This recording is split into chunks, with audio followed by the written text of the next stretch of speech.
श्री स्वामी समर्थ. आज आपण राशीचक्रातील 6वी राशी म्हणजे कन्या राशीचं भविष्य पाहणार आहोत.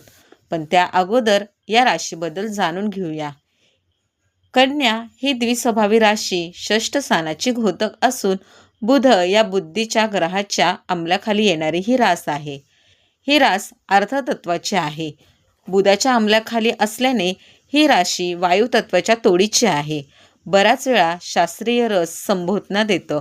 बुधाचे बरे वाईट गुण या राशीत आहेत. बुद्धिमत्ता, संशोधक वृत्ती, स्मरणशक्ती, हास्यविनोद, चातुर्य, राजकारणी, धूर्तपणा या गुणांबरोबर ही रास जुळते. बुधाची ही राशी मिथुन राशीपेक्षा जास्त व्यवहारी आहे. या राशीत येणारे 3 नक्षत्र म्हणजे उत्तर फाल्गुनी, हस्त आणि चित्रा. चला, आज आपण 15 ऑगस्ट ते 15 सप्टेंबर हा काळ मिथुन राशीसाठी कसा जाणार आहे ते पाहूयात. करिअर, पैसा, प्रेम, आरोग्य यामध्ये काय घडू शकतं? संवाद कौशल्यामुळं अनेक कामे सहज पूर्ण होतील.